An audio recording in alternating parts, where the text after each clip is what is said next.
पहला सवाल था उसमें आपको 3 सिग्नल दिए गए थे और आपने ये बताना था कि ये सिग्नल एनर्जी सिग्नल है या पावर सिग्नल है या कुछ भी नहीं है, और अगर है तो उनकी एनर्जी या पावर क्या है। ठीक है, उसमें जो पहला सिग्नल था वो था जी ये। ठीक है, देखें इसमें ये तो यूनिट स्टेप है। ठीक है, ये कोसाइन है, सही है, और ये जो है ये क्या है, ये एक्सपोनेंशियल सिग्नल है, ये कॉम्प्लेक्स एक्सपोनेंशियल नहीं है, रियल एक्सपोनेंशियल है। ठीक, और इसकी वैल्यू जैसे जैसे t की वैल्यू बढ़ती जाएगी तो इसकी वैल्यू कम होती चली जाएगी। सही है, u ऑफ t क्या कर रहा है, u ऑफ t t की नेगेटिव वैल्यूज के लिए इसे क्या कर रहा है, 0 कर रहा है। ठीक है, तो अगर मैं इस सिग्नल को ड्रॉ कर लूं, लेकिन कोसाइन तो कुछ इस तरह की है, सही है जी, और जो एक्सपोनेंशियल है वो कुछ इस तरह का है। ठीक है, तो जब ये दोनों मल्टीप्लाई होंगे ना, ये है e की power minus T U T, ये है cosine of T U T, जब ये दोनों मल्टीप्लाई होंगे तो ये कुछ इस तरह की चीज बन जाएगी। सही है जी, एक्सपोनेंशियल होगा, ये ऑसिलेट क्यों कर रहा है, कोसाइन की वजह से, और इसकी वैल्यू कम होती चली जा रही है। तो देखिए ये सिग्नल अगर आप इसका प्लॉट ही देख लें तो ये नजर आ रहा है कि ये सिग्नल जो है इसकी वैल्यू जैसे जैसे टाइम बढ़ता जा रहा है कम होती जा रही है, और जब टाइम इन्फिनिटी को अप्रोच करेगा तो इसकी वैल्यू 0 को अप्रोच करेगी। ठीक है, क्योंकि जब टाइम इन्फिनिटी हो जाए तो ये जो है ये 0 के करीब हो जाएगा। सही है, तो फिर मैटर नहीं करता कि उसका कोसाइन की क्या वैल्यू है, जब दोनों मल्टीप्लाई होंगे तो 0 ही हो जाएंगे। सही, तो ये क्या है, ये एक डिकेइंग एक्सपोनेंशियल टाइप का सीक्वेंस है। ओके, तो देखने में लग रहा है कि ये इसकी जो पावर है वो 0 होगी और एनर्जी कोई फाइनाइट नंबर होगी। ठीक है, जैसे एक एक्सपोनेंशियल सिग्नल हो वो एक एनर्जी सिग्नल होता है, ये शायद हम कर चुके हों पहले, लेकिन खैर चलें, अगर हम इसकी एनर्जी निकाल लें तो इसकी एनर्जी क्या होगी, एनर्जी कैसे निकालते होते हैं कि आप सिग्नल के मैग्नीट्यूड स्क्वायर लेकर उसे इंटीग्रेट करते हैं, ऐसे ही निकालते हैं ना। अब u ऑफ t की वजह से क्या होगा, क्या होगा, जो लिमिट है वो 0 से इन्फिनिटी हो जाएगी। ठीक है, और अंदर e की power minus T cosine of t आ जाएगा। अब इसका ले लें स्क्वायर, स्क्वायर लेंगे तो क्या आएगा, e की power minus 2t cosine square T. ठीक है, 0 टू इंफिनिटी dt। अब इसका क्या कर सकते हैं हम, इस पे आइडेंटिटी लगा लें, यह हो जाएगा 1 प्लस कॉस 2t/2। ठीक है, उसमें जो 1 वाली टर्म है ना वो e की पावर माइनस 2 से, देखें ये कुछ इस तरह जो है, मैं पूरा नहीं सॉल्व कर रहा लेकिन ये कुछ इस तरह की चीज बनेगी। ठीक है, सही है ना। अब आप इसे दो टर्म्स का सम लिख सकते हैं ना, एक हो जाएगा e की power minus 2t 1/2 plus e की power minus 2t cosine of t/2। ठीक है,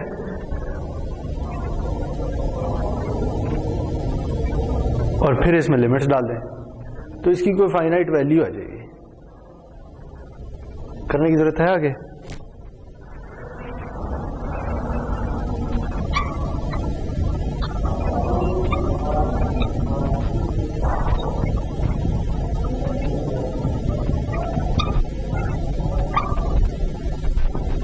सही है। ठीक है, ये भी हो जाएगा और ये भी, इस पे इंटीग्रेशन बाय पार्ट्स लग जाएगी और ये तो वैसे ही इंटीग्रल निकल आएगा। लेकिन देखें ये दोनों आपको नजर आ रहा है इनकी कोई वैल्यू आएगी, ये इन्फिनिटी नहीं हो सकते, समझ आ रही बात, क्योंकि ये जो है ये इन्फिनिटी भी जाके 0 हो जाता है, तो इसलिए ना ये इन्फिनिटी हो सकता है ना ये इन्फिनिटी हो सकता है। इसका मतलब है कि आंसर कोई फाइनाइट नंबर आएगा।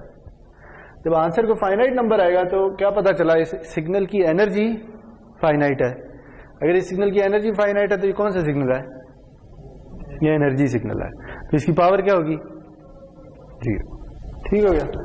अच्छा, अब जो दूसरा पार्ट था उसमें ये नहीं था, अब अगर ये ना हो तो क्या होगा?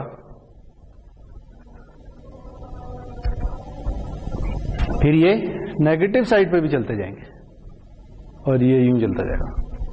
ठीक है, अब क्या होगा जी?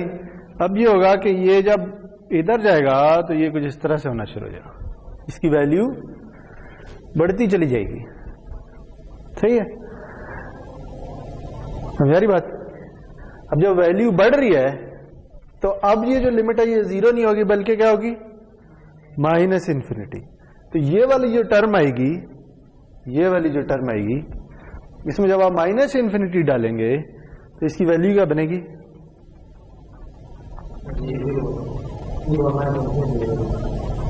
e की पावर -2 इंटू -इन्फिनिटी, तो +इन्फिनिटी, तो ये इन्फिनाइट हो जाएगा।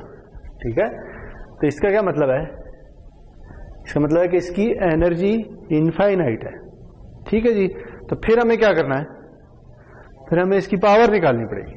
ठीक है, अब पावर का फॉर्मूला यूज करें, अगर पावर फाइनाइट आ जाती है तो फिर ये पावर सिग्नल है, और अगर पावर भी फाइनाइट नहीं आती तो फिर ये ना एनर्जी सिग्नल ना पावर सिग्नल। बात समझ आई? इस तरह से करना। ओके जी, जो तीसरा सवाल था, तीसरा सिग्नल था, सॉरी, देखिए ना, जैसे जो पहला सिग्नल था उसे देख के ही नजर आ रहा था कि वो एनर्जी सिग्नल है।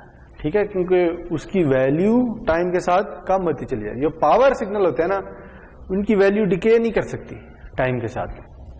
ठीक है, जैसे पीरियोडिक सिग्नल होता है, पीरियोडिक सिग्नल जो है वो हमेशा पावर सिग्नल होता है। क्यों? क्योंकि उसकी जो वैल्यू एक पीरियड में है वही अगले में होगी, वही अगले में होगी, वही अगले में होगी, वही अगले में होगी। ठीक है, तो चूंकि पीरियड्स इनफाइनाइट है, तो अगर हर पीरियड की एनर्जी फाइनाइट है तो टोटल एनर्जी इनफाइनाइट होगी। ठीक है, तो इसलिए कोई भी जो डिकेइंग सिग्नल है ना, वो मोस्ट प्रोबेबली एनर्जी सिग्नल ही होगा। ओके, जो कांस्टेंट सिग्नल है वो मोस्ट प्रोबेबली पावर सिग्नल होगा, और जो ग्रो कर रहा है टाइम के साथ वो मोस्ट प्रोबेबली ना पावर होगा ना एनर्जी होगा। सही?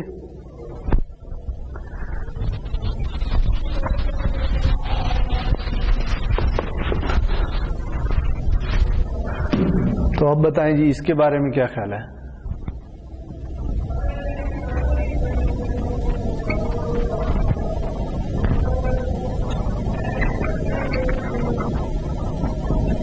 हाँ जी,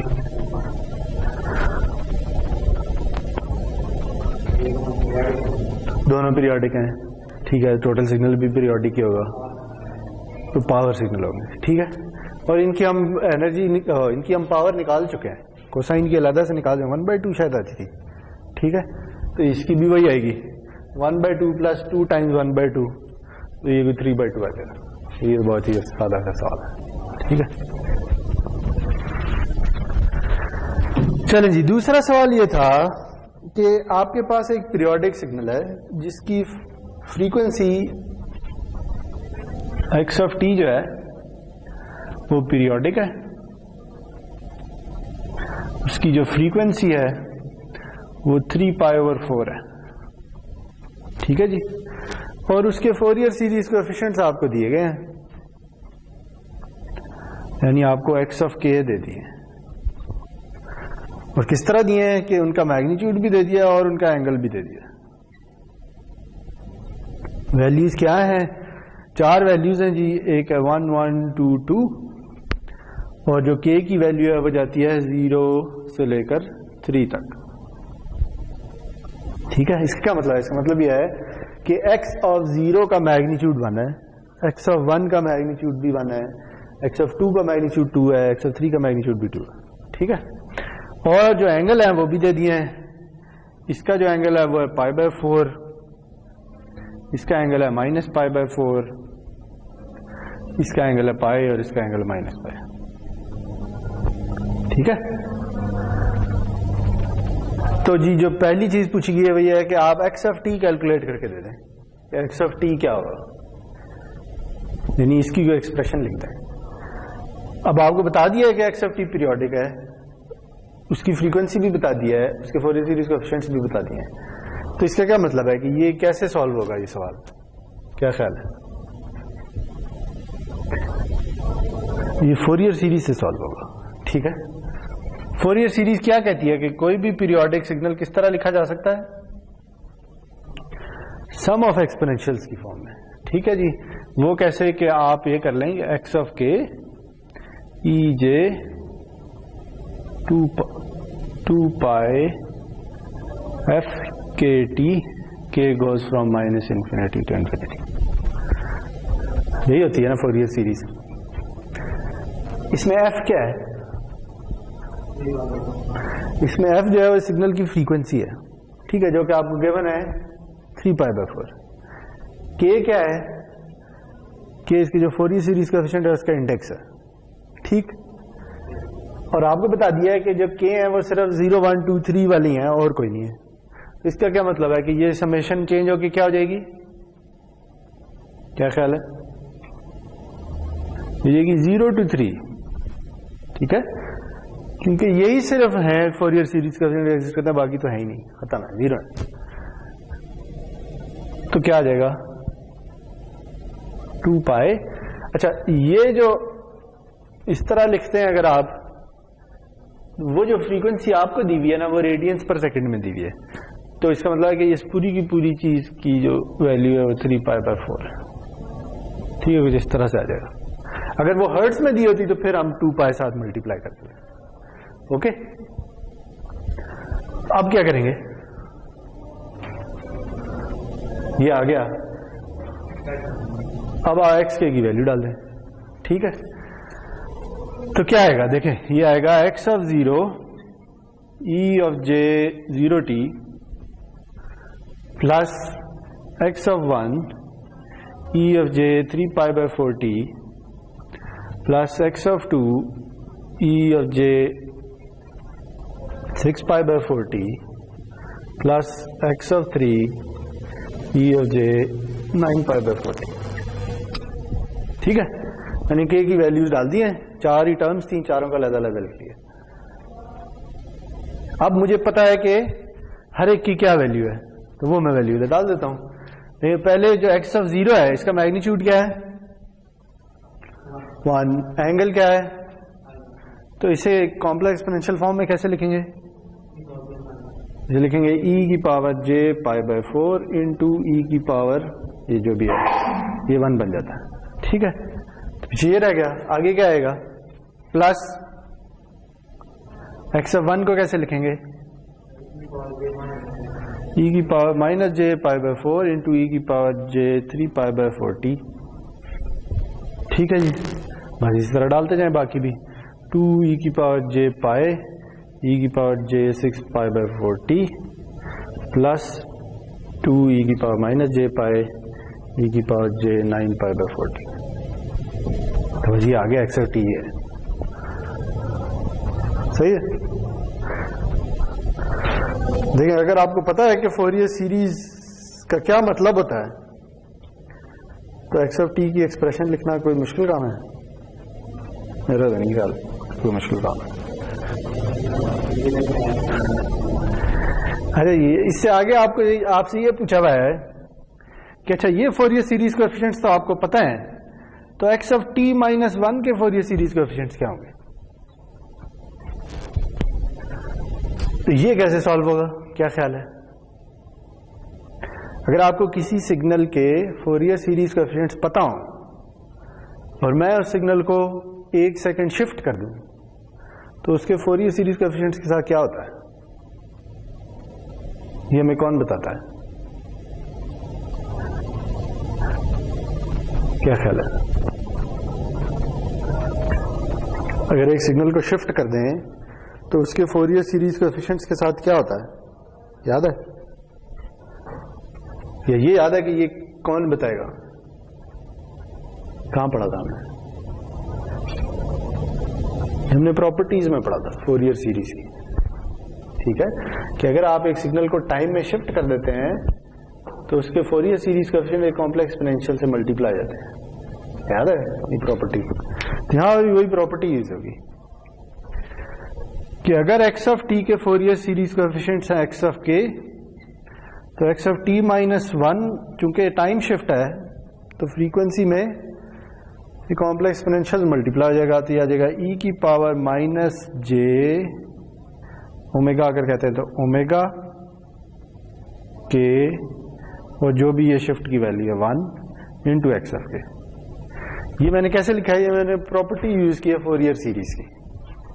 ठीक है जी, फोरियर सीरीज की प्रॉपर्टी ये कहती है कि अगर आप किसी सिग्नल को किसी नंबर से शिफ्ट कर देते हैं तो उसके Fourier series coefficients complex exponential से मल्टीप्लाई हो जाते हैं, जिसमें यहां पे कौन सा नंबर आ रहा है जिस नंबर से शिफ्ट किया है। ठीक है, तो देखें आप इसमें ओमेगा की वैल्यू भी पता है 3π/4 है। ठीक है, और एक्स ऑफ के की वैल्यू पता है, ये है, निकल नहीं आएंगे, क्या ख्याल है? इन सबको इससे मल्टीप्लाई करते हैं। ठीक है, यानी ये आ जाएगा e की पावर माइनस जे 3π/4 के इंटू एक्स ऑफ के। आप डालते जाए के की वैल्यू, तो एक्स ऑफ 0 इंटू ई की power 0, x of 1 into e power minus j 3π/4, x of 2 into e power minus j 3π/4 into 2। ठीक है, तो जो नया सिग्नल बनाया उसके फोरियर सीरीज कोएफिशिएंट्स निकल आएंगे। ये बात समझ आ गई? तो अब बताएं जी, इससे अगला जो इसी का पार्ट था वो ये था कि इसके फोरियर सीरीज कोएफिशिएंट्स बता दें।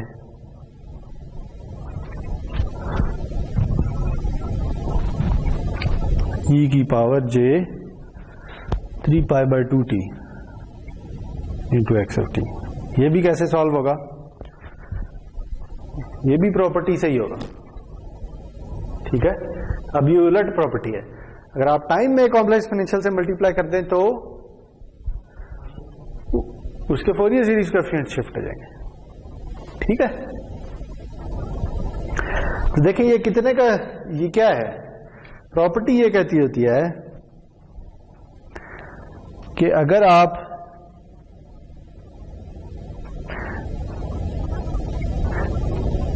इससे मल्टीप्लाई करें ना, ओमेगा वही ओमेगा और एन कोई नंबर है, 1 2 3 कोई इंटीजर है। ठीक है, तो इसके जो फोरियर सीरीज कोएफिशिएंट्स हैं वो एन से शिफ्ट हो जाएंगे। या दूसरे अल्फाज में अगर आप फोरियर सीरीज कोएफिशिएंट्स को एन से शिफ्ट कर दें तो उसके टाइम में वो सिग्नल एक कॉम्प्लेक्स एक्सपोनेंशियल से मल्टीप्लाई होता है। ठीक है, तो इस केस में आपके ख्याल में एन की वैल्यू क्या है? ओमेगा तो ये है, एन क्या है? हाँ?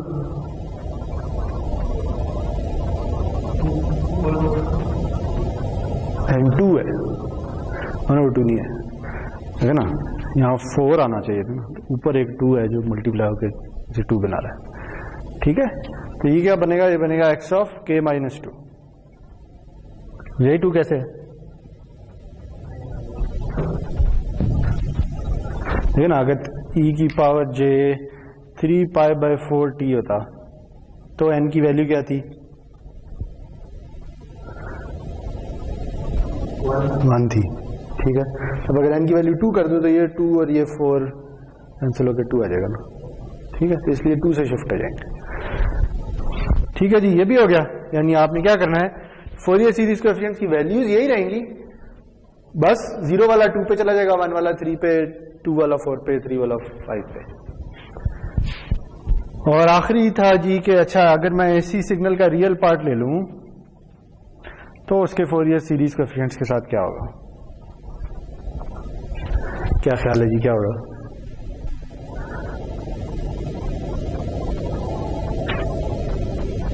रियल पार्ट लेने का क्या मतलब है?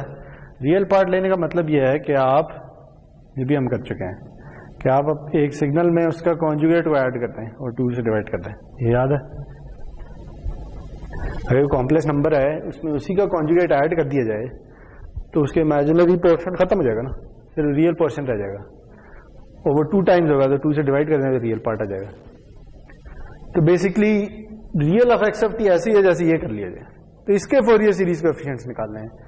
तो देखें, अगर मैं इसको हटा दूं तो बाकी के फोरियर सीरीज कोएफिशिएंट्स क्या होंगे? एक्स ऑफ टी बाई 2 के फोरियर सीरीज कोएफिशिएंट्स क्या होंगे? क्या ख्याल है?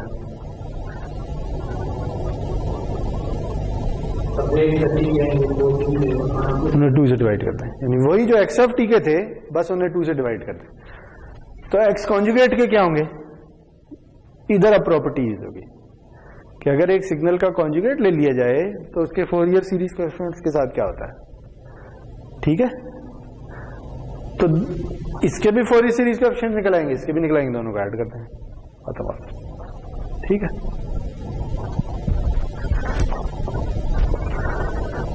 अच्छा जी, अगले सवाल पे चले जाएं।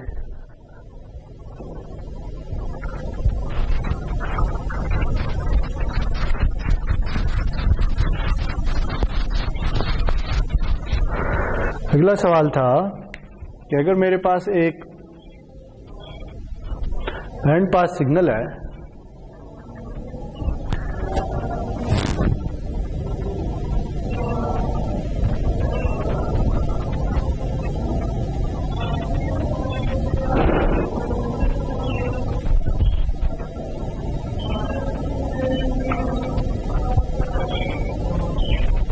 उसकी एक्सप्रेशन कुछ इस तरह की है।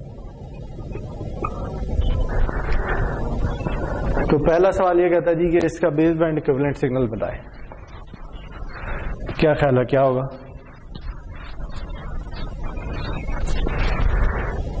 एक हमने बैंड पास सिग्नल की एक्सप्रेशन लिखी थी एक्स आई और एक्स क्यू की टर्म्स में, याद है, जिसमें हमने कहा था ये कैनोनिकल फॉर्म होती है, वो क्या थी? एक्स ऑफ सी टी की, ये बैंड पास है। इसमें एफ सी क्या है? ये कैरियर फ्रीक्वेंसी है, ठीक है जी।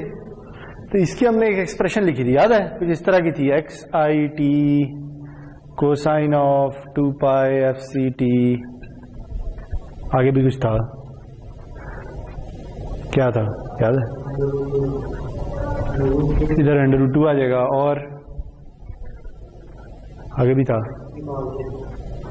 नहीं, इधर एक साइन की भी टर्म आती थी एक्स ऑफ क्यू के साथ, जे नहीं था, सिर्फ एक्स क्यू था, sine of 2 pi F C T √2, इधर प्लस था या माइनस, ये मुझे भूल गया, हम क्या लिखते थे, इस तरह की फॉर्म थी, ये याद है किसी को? जब हमने base band to band pass conversion पढ़ी थी उस वक्त ये किया था, याद है या नहीं है याद?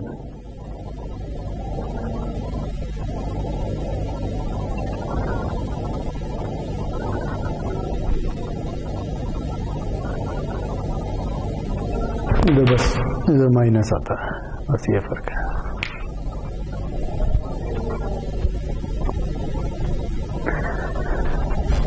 तो अब अगर बेस, ये जो नीचे वाली एक्सप्रेशन है इसके अंदर बेस बैंड सिग्नल छुपा हुआ है, याद है? वो क्या है? बेस बैंड सिग्नल क्या है? हम पढ़ चुके हैं। अगर इस एक्सप्रेशन से जब एक्स निकालना हो जो कि बेस बैंड सिग्नल है तो वो कैसे निकलता है?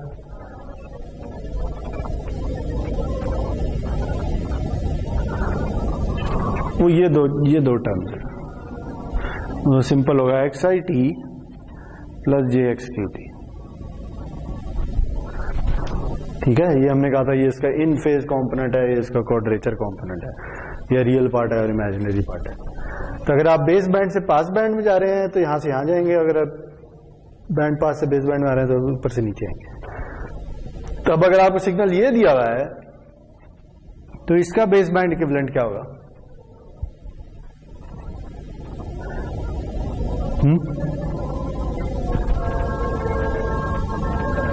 क्या ख्याल है? एक्स आई टी क्या होगा? होगा साइन 2k पाई टी और ये 1/√2 भी आएगा, सही है ना? 1/√2 होगा तो उस √2 से मल्टीप्लाई होके कैंसिल हो जाएगा ना, ठीक है। और आगे क्या आएगा?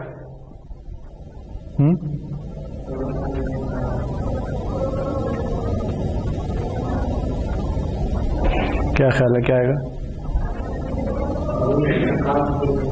1/√2 cosine of 1k pi T और -j। ठीक है, j क्यों आ रहा है? क्योंकि ये इमेजिनरी पार्ट है, और माइनस क्यों आ रहा है? क्योंकि उस एक्सप्रेशन में माइनस है और ऊपर वाली में प्लस है, तो इसका मतलब है कि एक माइनस से ज्यादा ज्यादा आ रहा है। ओके, तो बस ये बेस बैंड इक्विवेलेंट सिग्नल निकल आया। आगे पूछा हुआ है कि हाँ जी, ये बेस बैंड सिग्नल जो निकला है, ये एनर्जी सिग्नल है या पावर सिग्नल है? ये तो आप देख के ही बता सकते हैं, ये पावर सिग्नल है। ठीक है, क्योंकि पीरियोडिक है। अच्छा, और इसकी बैंडविड्थ क्या है, ये कैसे बताएंगे?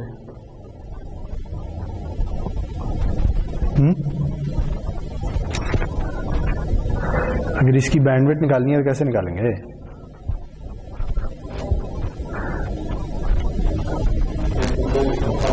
ठीक है, इसका फोरियर ट्रांसफॉर्म लेंगे जी। फोरियर ट्रांसफॉर्म किस तरह का आएगा अगर मैं इसे डायरेक्ट ड्रॉ कर लूं तो? हाँ ठीक है, इसके दो इम्पल्सेस कहाँ कहाँ पे आएंगी?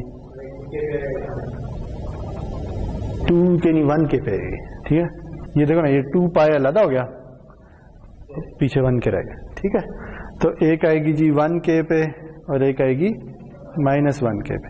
ये मैं ड्रॉ कर रहा हूं इसका एनर्जी स्पेक्ट्रम। एनर्जी स्पेक्ट्रम कैसे निकालते होते हैं? फोरियर ट्रांसफॉर्म का क्या करें? मैग्नीट्यूड स्क्वायर ले लें।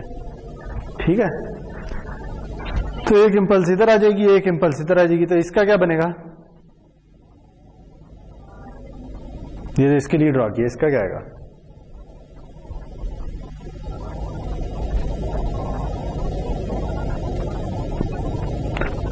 देखना, ये सिग्नल है, इसका फोरियर ट्रांसफॉर्म लेना है। इसके अंदर दो अलग से सिग्नल हैं, तो इसका भी ले लें और इसका भी ले लें और दोनों का ऐड कर दें। ऐसे ही करते होते हैं ना। तो वो साइन का तो हमने बना दिया, तो कोसाइन का क्या आएगा?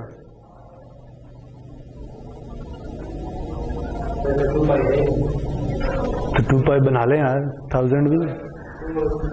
ठीक है, तो ये 0.5 इंटू 2 पाई हो जाएगा ना, 0.5 के। हाँ, तो ये आ जाएगा, ये 500 पे इम्पल्स आ जाएगी, ये इधर आ जाएगी। ठीक है, 500 समझ आया कैसे है? ये 1000 है ना, तो 2 निकाल लें तो पीछे 500 रह जाएगा। ठीक हो गया। तो इसकी बैंडविड्थ क्या आप बताएं, क्या ख्याल है? बैंडविड्थ अगर 2 साइडेड बैंडविड्थ लें तो 2 किलोहर्ट्ज है, 1 साइडेड क्या है? 1 के। ठीक है, ये सिग्नल कॉम्प्लेक्स है या रियल? तो इसकी 2 साइडेड लेंगे या 1 साइडेड लेंगे? 2 साइडेड लेंगे। ठीक है, तो 2 किलोहर्ट्ज है। अच्छा जी, अब जो अगला सवाल है वो ये कहता है कि इस एक्सप्रेशन में एफसी की मिनिमम वैल्यू क्या हो सकती है? क्या ख्याल है? देखें, ये कैसे निकाला आपने?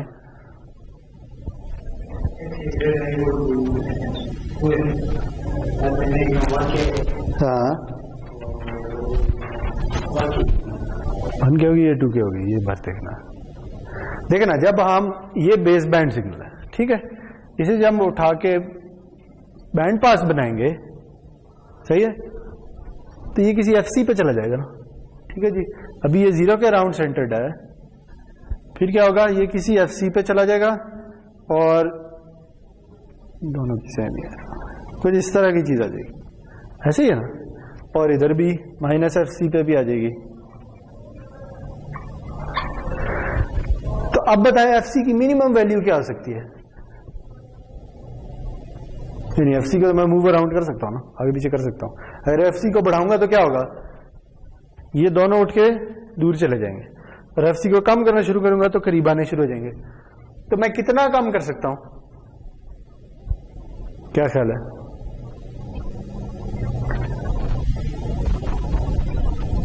इतना कम कर सकता हूं कि ये जो है ये 0 से पीछे ना चला जाए। ठीक है ना, समझ आ रही बात? तो ये वैल्यू क्या है, ये वाली वैल्यू, अगर ये FC है तो ये क्या है,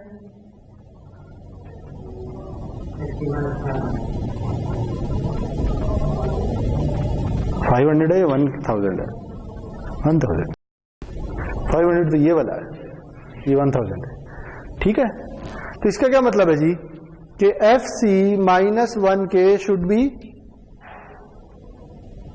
ग्रेटर देन 0। यही हमने कहा ना, अगर FC कम करना शुरू कर दूं तो ये तो उठ के इधर से पीछे चला जाएगा, पीछे चला गया तो वो उठ के आगे आ जाएगा, तो दोनों कॉपीज आपस में मिक्स हो जाएंगी। ऐसे तो नहीं कर सकते, ठीक? तो इसलिए जरूरी है कि ये वाली जो पल्स आ रही है ये 0 से आगे हो। दूसरे अल्फाज में ये वाली जो फ्रीक्वेंसी है ये 0 से बड़ी होनी चाहिए, तो FC फिर किससे बड़ी होनी चाहिए, 1000 से। ठीक है, तो मिनिमम वैल्यू जो FC की है वो क्या हो सकती है, 1000 से बड़ी कोई भी वैल्यू ले लें। ओके, ये समझ आ गया ये कैसे होगा? कहां से? हाँ, इस तरह कर लें, वो तो मैंने आपको समझाने की कोशिश किया। मैं बेसिकली जो मैक्सिमम फ्रीक्वेंसी उससे ज्यादा नहीं, ठीक? नहीं, इसका नाइको इससे कोई ताल्लुक नहीं है, इसका नाइको से कोई ताल्लुक। मैं कम भी रख सकता हूँ, कम भी रखूंगा, लेकिन वो मिक्स हो जाएंगे आपस में, बस ये होगा। आखिरी सवाल है जी कि इनके पावर स्पेक्ट्रम कैलकुलेट करें। तो ये जो मैं इधर गलती कर रहा हूं वो गलती है कि ये G नहीं होना चाहिए बल्कि S होना चाहिए। क्यों? क्योंकि ये पावर सिग्नल है, पावर सिग्नल की एनर्जी स्पेक्ट्रल डेंसिटी नहीं होती, पावर स्पेक्ट्रल डेंसिटी होती है, तो उसे हम S से डिनोट करते हैं। तो बेसिकली आपने ये मैंने ड्रॉ तो कर ही दी है पहले से, सिर्फ ये वाली वैल्यूज आपको कैलकुलेट करनी है। तो वो वैल्यूज क्या होंगी? बेसिकली ये पीरियोडिक सिग्नल है ना, तो इनके फोरियर सीरीज कोएफिशिएंट्स निकल आएंगे और उनका मैग्नीट्यूड स्क्वायर ले लें तो भाई यहाँ पे आ जाए। ठीक है, पावर स्पेक्ट्रल डेंसिटी के ऐसे ही निकाल देते थे, याद है? अगर एनर्जी स्पेक्ट्रल डेंसिटी निकालनी है तो फोरियर ट्रांसफॉर्म का मैग्नीट्यूड स्क्वायर लेंगे, अगर पावर स्पेक्ट्रल डेंसिटी निकालनी है तो फोरियर सीरीज का मैग्नीट्यूड स्क्वायर लेंगे। ओके, चलें जी, आखिरी सवाल जो है वो मैं पूरा तो नहीं हल करूंगा, लेकिन थोड़ा बहुत देख लेते हैं कि उसमें क्या करना था।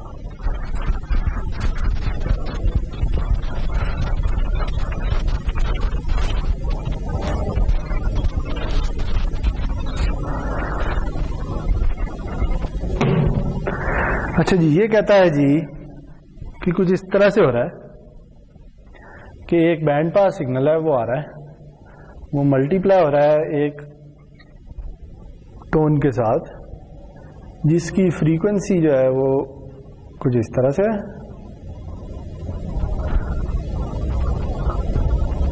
और फिर ये जा रहा है एक लो पास फिल्टर में, और आपको बताना है कि आउटपुट पे क्या आएगा।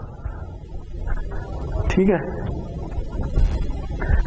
देखिए ये मिलती जुलती चीज है, इससे मिलती जुलती चीज हमने की थी क्लास में, जब हमने band pass to base band conversion पढ़ी थी तो हमने यही किया था, याद है? हमने कहा था कि अच्छा बेस बैंड से बैंड पास में जाने के लिए इससे मल्टीप्लाई करते होते हैं, तो वापस बेस बैंड में आने के लिए दोबारा मल्टीप्लाई करते हैं और फिर लो पास फिल्टर लगा लेते हैं। फर्क सिर्फ ये अब इस सवाल में हो गया कि यहां पे एक थीटा टी भी आ गया, ठीक है, यानी इसकी जो फ्रीक्वेंसी है वो कांस्टेंट नहीं है, बल्कि उसमें एक टाइम वेरिंग एंगल भी आ गया, बस ये फर्क हुआ है। ठीक है, तो ये करना कैसे है? देखें, वही जो अभी थोड़ी देर पहले XCT की एक्सप्रेशन लिखी थी वो लिख लें। वो क्या थी? वो ये थी,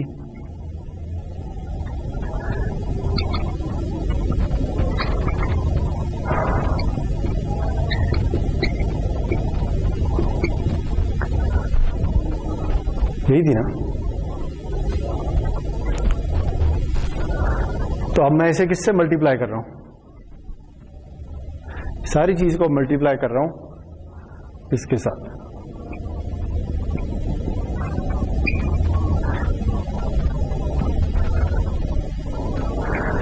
ठीक है जी, तो कर ले मल्टीप्लाई करेंगे तो ये टर्म दोनों के साथ आ जाएगी। सही जी। अगर मैं पहली टर्म लिखता हूं तो वो आएगी 2xit कोसाइन 2 पाई fct इंटू कोसाइन 2 पाई fct प्लस थीटा टी। ऐसे ही है, ठीक है ना। इसी तरह अगली टर्म भी आ जाएगी जिसमें xqt सा साइन और ये वाली कोसाइन आ रही होगी। और इसके बाद इसके ऊपर एक ट्रिग्नोमेट्रिक आइडेंटिटी लगेगी बस, कोसाइन इंटू कोसाइन वाली, यानी cosine theta into cosine phi जो है वो किसके इक्वल होता है, वो होता है cosine theta plus phi plus cosine theta minus phi. ठीक है, याद है ये उसी तरह जैसे हमने base band to band pass conversion में किया था। बेसिकली कोसाइन इंटू कोसाइन जो है वो आ जाएगा cosine of this plus cosine of this minus this. ठीक है, तो जब दिस प्लस दिस होगा तो फ्रीक्वेंसी क्या हो जाएगी 4 पाई fct, और जब माइनस होगा तो ये वाले कैंसिल होकर सिर्फ थीटा टी रह जाएगा। ठीक है, तो ये क्या बनेगा, ये बनेगा जी 2xit cosine of theta T plus या माइनस डिपेंड करता है कि ट्रिग्नोमेट्रिक आइडेंटिटी क्या कहती है, कुछ इस तरह से चीज आ जाएगी। ठीक है, सही है। अब फर्क क्या है, जो हमने पहले किया था ना उसमें थीटा टी नहीं होता था। ठीक है, जब थीटा टी नहीं होता था तो यहां पे क्या आता था 0, तो कोसाइन ऑफ 0 क्या होगा 1, यहां पे 1 आ रहा होता। अब वो 1 नहीं आ रहा बल्कि उसकी जगह कोसाइन ऑफ थीटा टी आ रहा है। ठीक है, तो इस पे अगर मैं लो पास फिल्टर लगाऊं तो क्या बचेगा पीछे, लो पास फिल्टर लगाने का मकसद क्या था, किसी को याद है कि लो पास फिल्टर क्यों लगाते थे? हैं? किसको खत्म करने के लिए? नहीं, नॉइज के लिए तो नहीं लगाते थे।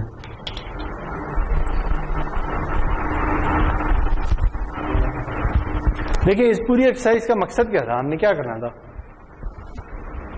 हमने बेस बैंड सिग्नल रिकवर करना है। ठीक है, अज्यूम करें यहां कुछ नहीं है, यहां पे 1 है, तो अगर आपने xit निकालना है तो आपको इस वाली टर्म को खत्म करना पड़ेगा। तो लो पास फिल्टर यही करेगा कि वो ये जो टर्म है ये 2fc पे पड़ी हुई है ना, तो इस 2fc वाली टर्म को वो उड़ा देगा। ठीक है, और सिर्फ ये वाली टर्म रह जाएगी। जब आप लो पास फिल्टर लगाएंगे तो पीछे बचेगा 2xit into cosine of theta T. इसके साथ ना इधर एक 1/2 भी आ रहा होता है, यानी ये यूं इस तरह की आ रही है, तो वो 2 कैंसिल होकर ये रहेगा। ठीक है, और जब आप दूसरी वाली टर्म सॉल्व करेंगे तो उसमें कुछ इस तरह से आ रहा होगा मोस्ट प्रोबेबली, ये आ रहा होगा। टोटल आंसर कुछ इस तरह का आएगा। मैंने सॉल्व पूरा नहीं किया, लेकिन अगर आप ये साइन और ये कॉज वाली टर्म लिखे ना, उस पर एक और ट्रिग्नोमेट्रिक आइडेंटिटी लगेगी, उसमें 2 साइन वाली टर्म्स आ जाएंगी इसी तरह की, ये वाली लो पास फिल्टर से खत्म हो जाएगी और ये वाली उठ के इधर आ जाएगी। देखिए ये जो सवाल था ना, इसका मकसद क्या था, इसका मकसद ये था कि देखिए अगर ये थीटा टी ना होता, या दूसरे अल्फाज में ये थीटा टी 0 होता, तो फिर इधर आंसर क्या आना था, क्या ख्याल है? अगर मैं यहां थीटा टी 0 कर दूं तो क्या बचेगा इधर?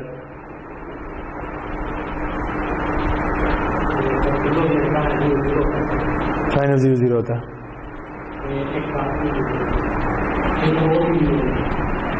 क्या बचेगा इधर? xit रह जाएगा बस। ठीक है, तो ये जब हमने band pass to base band conversion पढ़ी थी तो हमने कहा था कि बेस बैंड सिग्नल का रियल पार्ट अगर रिकवर करना हो तो ये तरीका है। ठीक है, कि इसे इससे मल्टीप्लाई कर दें। लेकिन अगर ये थीटा टी आ गया तो फिर मसला ये है जी कि यहां पे रियल पार्ट नहीं आ रहा होगा, बल्कि रियल और इमेजिनरी दोनों का सम आ रहा हो, ठीक है, तो आपका सिग्नल जो है वो ठीक रिकवर नहीं होगा।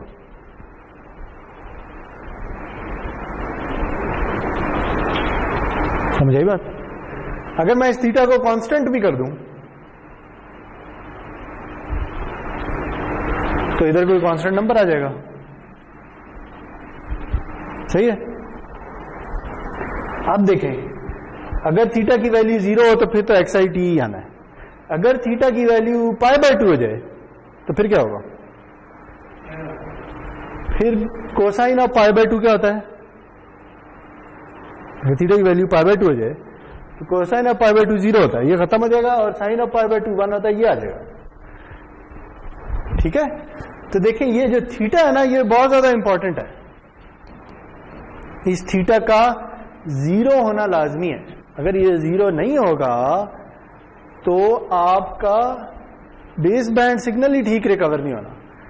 तो बेस बैंड सिग्नल ही ठीक रिकवर नहीं होगा तो बाकी रिसीवर तो नहीं चल सकता बेचारा, ठीक है। देखिए अब ये थीटा 0 होने का मकसद क्या है, ये मैं ये सारी कहानी इसलिए बता रहा हूं कि इस सवाल की एक सिग्निफिकेंस है।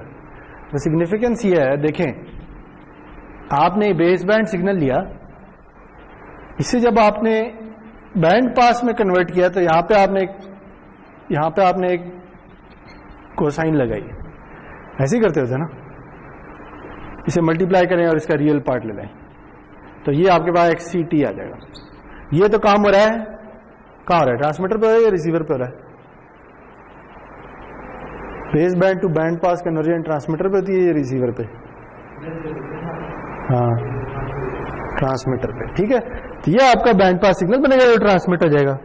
अब दूसरी तरफ रिसीव होगा, ठीक है जी, से XCT रिसीव हो गया। अब आपने वापस इसे रिकवर करना है, ठीक है जी। तो आप क्या करेंगे? आप वो वाला तरीका लगाएंगे, आप कहेंगे अच्छा जी इसे दोबारा मल्टीप्लाई कर दो कोसाइन ऑफ 2π/FCT के साथ, और लो पास फिल्टर ले लोगे तो यहां पे आपको XIT मिल जाएगा। इस तरह XQT भी रिकवर कर सकते हैं, ठीक है। फिल्टर इसलिए लगाते हैं ताकि ये जो हायर फ्रीक्वेंसी वाली टर्म है ये खत्म हो जाए। देखो ना, वैसे तो ये दोनों टर्म्स आ रही है ना, जब लो पास फिल्टर लगाएंगे तो ये खत्म हो जाएगी, सिर्फ ये रह जाएगी, क्योंकि हमें XIT चाहिए ना, हमें XIT और XQT रिकवर करने हैं, ठीक है। लेकिन अभी इस पूरी टर्म में ये दोनों टर्म्स आ रही हैं, ठीक है। अगर मैं थीटा 0 करूं तो यहां पे तो 1 आ जाएगा, लेकिन ये तो उसी तरह रहेगी ना। रिकवर हमने क्या करना है? XIT सिर्फ, तो ये वाली टर्म किसी तरह खत्म करनी है। तो ये वाली टर्म खत्म कैसे की जाएगी? इसे लो पास फिल्टर से गुजारना है, ठीक है ना। इसे मैं थोड़ा सा एक स्टेप और लिख लूं, इस वाली को, तो ये आएगा 2XIT से थीटा 0 है, ठीक है, प्लस, बल्कि 2 कैंसिल हो जाएगा, XIT plus XIT into cosine of 4π/FCT, यही आएगा ना अगर थीटा 0 हो तो। अब आपको क्या इसमें से निकालना है? XIT, ठीक। तो आप क्या करेंगे? मिल रहा आपको इन दोनों का सम है, तो आपको पता है ये XIT जो है ये तो 0 के अराउंड है इसका स्पेक्ट्रम, लेकिन ये जो चूंकि 2FC फ्रीक्वेंसी वाली टर्म है, इसने क्या किया? इसे उठा के 2FC पे ले गई है, ठीक है। तो आपको क्या मिल रहा है? अगर आप फ्रीक्वेंसी डोमेन में देखें तो आपको एक तो ये मिल रहा है, ये क्या है? ये है XI ऑफ F, और एक आपको 2FC पे भी कॉपी मिल रही है इसकी, जो क्या है XI of F minus 2FC। आपको चाहिए क्या? ये तो इसे खत्म करना है। कैसे खत्म करेंगे? एक लो पास फिल्टर लगाना है। ये लो पास फिल्टर इसलिए लगाया है, लो पास फिल्टर लगाएंगे तो ये वाली टर्म खत्म हो जाएगी, ठीक है। तो अब ये देखें जी कि ये हम कर रहे हैं और हम एक्सपेक्ट करते हैं हमें XIT वापस मिल जाएगा, लेकिन इसके लिए क्या जरूरी है? इसके लिए जरूरी है कि ये थीटा 0। थीटा 0 होने का क्या मतलब है? देखें, अगर इधर थीटा नॉन 0 है तो क्या होगा? एक तो ये कोसाइन है ना, ये चल रही है, ये कोसाइन इस तरह चलती जा रही है, ठीक है।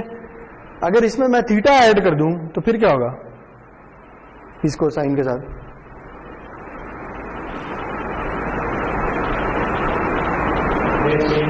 शिफ्ट हो जाएगी, फेज शिफ्ट आ जाएगा ना। तो कुछ अगर ये यहां से स्टार्ट हो रही है तो वो शायद इस तरह से स्टार्ट हो रही है, एक शिफ्ट आ जाएगा। और अगर थीटा 0 हो तो फिर क्या होगा? फिर कोई शिफ्ट नहीं होगा, दोनों कोसाइन एक जैसे एक साथ होंगे। ठीक है, तो लाजमी है कि ये रिसीवर पे कोसाइन है, ये ट्रांसमीटर पे कोसाइन है, दोनों में कोई तार तो नहीं लगी हुई ना। ठीक है, वायरलेस ट्रांसमिशन हो रही है फॉर एग्जाम्पल। तो लाजमी है कि जो इसका फेज है वही इसका फेज। अगर ये दोनों फेजेस एक दूसरे के बराबर नहीं होंगे तो यहां पे इन फेज कंपोनेंट सही रिकवर नहीं होगा। ठीक है जी, इस सारे प्रोसेस को कहते हैं फेज सिंक्रोनाइजेशन।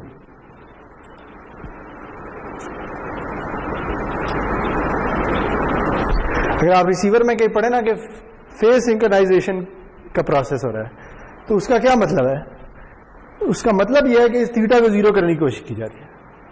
ठीक है, क्योंकि देखें अगर आप ये कोसाइन जनरेट कैसे होगी, मैंने बताया था कौन सी डिवाइस लगेगी, ऑसिलेटर लगेगा। अब एक ऑसिलेटर ट्रांसमीटर पे आपने लगा दिया है, एक रिसीवर पे लगा दिया है। ठीक है, अब आप किसी तरह भी ये इंश्योर नहीं कर सकते कि ये ऑसिलेटर दोनों एक ही टाइम पे चलें। वो ट्रांसमीटर कब को ही ऑन कर दे, रिसीवर कब को ही ऑन कर दे, वो तो उसकी मर्जी है ना। ठीक है, और अगर एक टाइम पे ऑन हो भी गए हैं तो उनकी, क्योंकि वो फिजिकल डिवाइस है तो उसमें थोड़ा बहुत फेज शिफ्ट आता रहेगा टाइम के साथ साथ। ठीक है, तो आप जब रिसीवर पे अपना ऑसिलेटर ऑन करेंगे ना तो आपको ये वाला थीटा 0 करने की जरूरत है। ये प्रोसेस है जो रिसीवर पे होता है। ठीक है, और इसे फेज सिंक्रोनाइजेशन कहते हैं। इसका तरीका क्या है ये हमारे इस कोर्स में पढ़ने वाली बात नहीं है, लेकिन इस सवाल का मकसद ये था कि आपको इसे ये समझ आ जाए कि इस थीटा की सिग्निफिकेंस क्या है। ठीक है, इस थीटा को 0 करना लाजमी है, नहीं होगा तो मसला हो जाएगा। ओके, या से फॉर एग्जांपल इसका थीटा, इसमें भी कोई एंगल है, से फाई है। ठीक है, तो क्या करना है फिर? थीटा को फाई के इक्वल होना चाहिए, बस ये करना है। तो फेज सिंक्रोनाइजेशन का मतलब यह है कि जो इसका फेज है वही इसका फेज है। ठीक है, तो इस सारे प्रोसेस को फेज सिंक्रोनाइजेशन कहते हैं। तो रिसीवर में ना 3 किस्म की सिंक्रोनाइजेशन होती है वैसे, phase synchronisation, frequency synchronisation, time synchronisation. ये फेज सिंक्रोनाइजेशन की समझ आ गई है। फ्रीक्वेंसी सिंक्रोनाइजेशन क्या होगी, क्या ख्याल है? दोनों की फ्रीक्वेंसी सेम होनी चाहिए।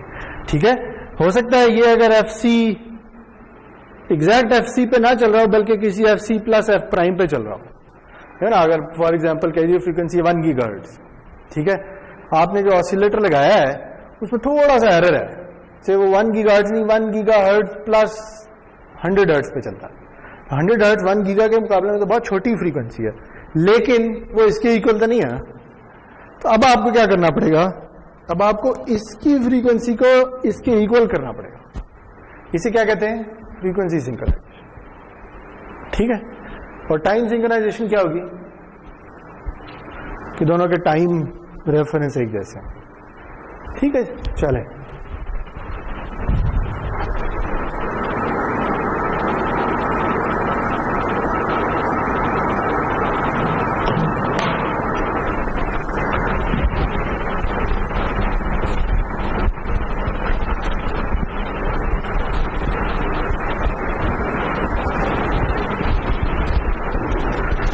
तो ये मिड टर्म का सोल्यूशन खत्म हो गया, अब हम आगे चलते हैं।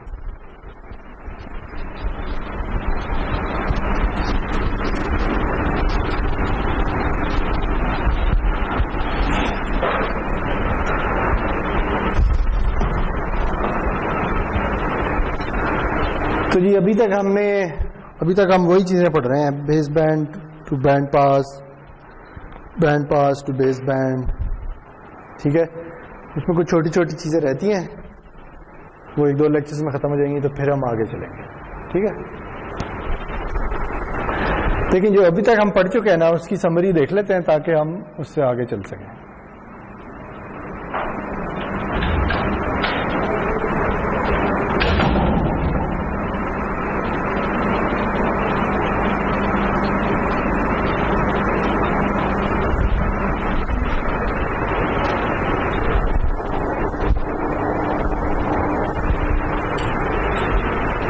अभी तक हमने ये कहा है कि हमारे पास कोई सिग्नल है, बेस बैंड सिग्नल, ये कहां से आया है? कोई इंफॉर्मेशन सिग्नल था जो एक मॉड्यूलेटर में से गुजरा है, तो मॉड्यूलेटर ने उसे चेंज करके एक बेस बैंड सिग्नल बनाया जिसे हमने XZT का नाम दिया। ठीक है, वो याद है कम्युनिकेशन सिस्टम की ब्लॉक डायग्राम? अच्छा, इसका जो फोरियर ट्रांसफॉर्म है वो क्या है? वो है जी XZ(f). ठीक है, इसे हम इस तरह से डिनोट करते हैं। और अगर ये एनर्जी सिग्नल है तो इसका जो एनर्जी स्पेक्ट्रम है उसे हम कहते हैं GXZ(f).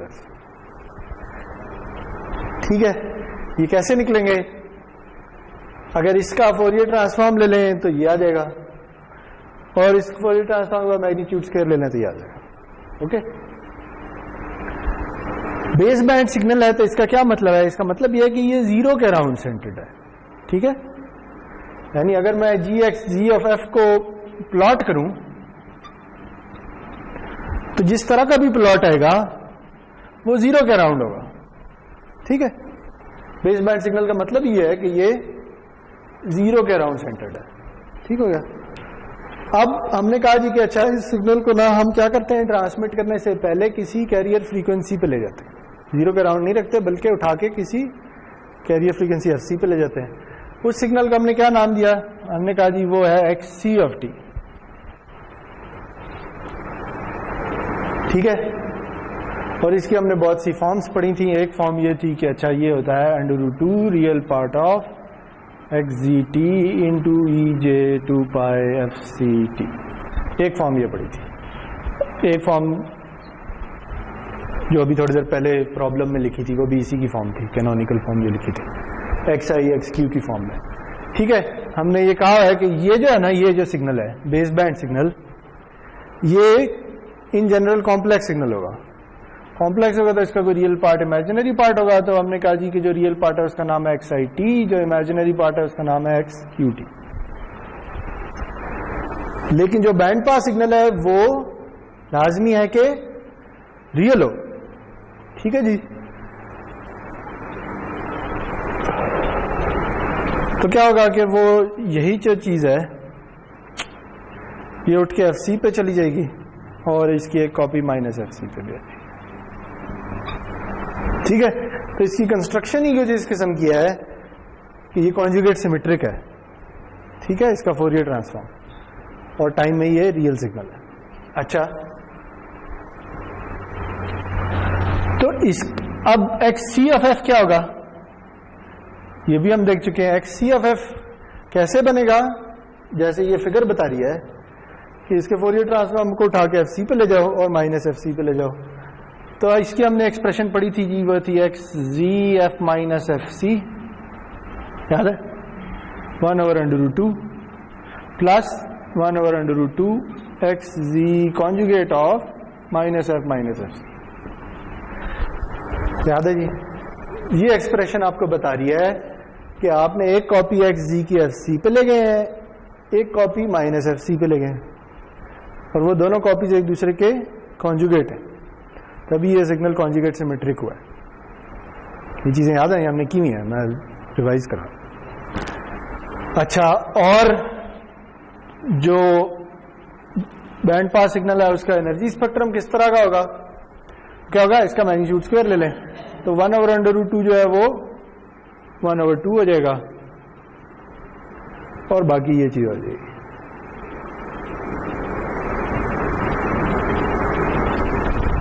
याद है ये सारा कुछ?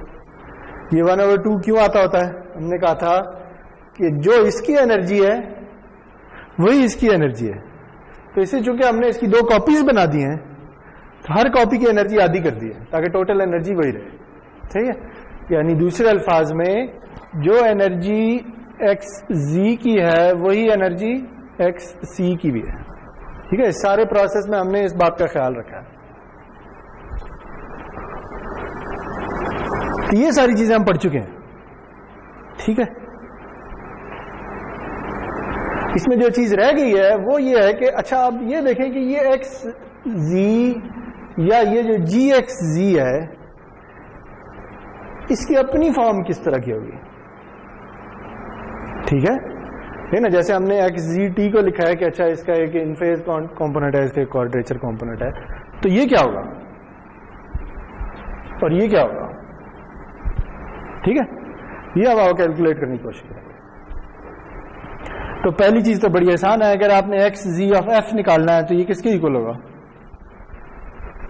क्या ख्याल है, ये कैसे निकलेगा, अगर आप इसका फोरियर ट्रांसफॉर्म ले लें तो ले लें जी, ये दो सिग्नल है, इनका अलग अलग फोरियर ट्रांसफॉर्म ले लें तो यह क्या आ जाएगा, x i of F plus J x Q of F, ठीक है। ये वही लीनियरिटी प्रॉपर्टी है फोरियर ट्रांसफॉर्म की, याद है जी। दो सिग्नल अगर ऐड हो रहे हैं तो उनके फोरियर ट्रांसफॉर्म भी ऐड होंगे, अगर वो सिग्नल किसी नंबर से मल्टीप्लाई हो रहा है तो उसका फोरियर ट्रांसफॉर्म भी उसी नंबर से मल्टीप्लाई होगा, ओके। तो ये पहली एक्सप्रेशन तो बड़ी आसान है। अच्छा, अब इसकी एक्सप्रेशन क्या होगी, जी एक्स जी ऑफ एफ क्या होगा, वो कैसे निकलता है, इसका मैग्नीट्यूड स्क्वायर, यानी एक्स जी ऑफ एफ का मैग्नीट्यूड स्क्वायर। तो मैग्नीट्यूड स्क्वायर कैसे निकालते होते हैं,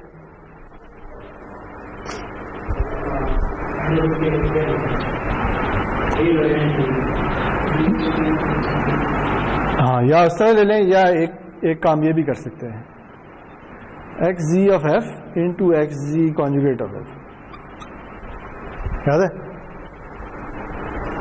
ये भी वही चीज निकलेगी, A plus J B into A minus J B किसके इक्वल होता है,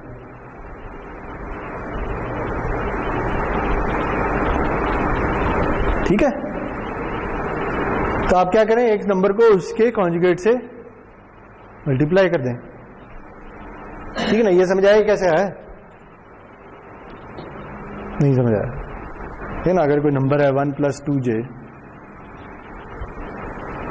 उसका मैग्नीट्यूड निकालना है या मैग्नीट्यूड स्क्वायर निकालना है, तो 1 - 2j उसी के कॉन्जुगेट से मल्टीप्लाई कर दें, ठीक है। तो ये क्या बनेगा,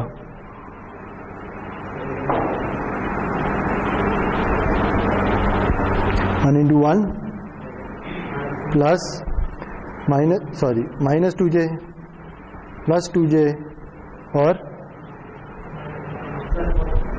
+4, तो ये कैंसिल हो जाएंगे, तो क्या रहेगा, रियल का स्क्वायर प्लस इमेजिनरी का स्क्वायर, ठीक है। तो ये होता है ना मैग्नीट्यूड स्क्वायर, यही नहीं होता, ठीक है। तो यही काम हमने इधर करने की कोशिश की है, ठीक है। X G of F into X G conjugate of F, okay. अब हमें पता है एक्स जी ऑफ एफ की क्या एक्सप्रेशन है, तो हम इधर डाल देते हैं। तो ये क्या आएगा, x i of F plus J x Q of F into इसका कॉन्जुगेट, कॉन्जुगेट क्या आएगा,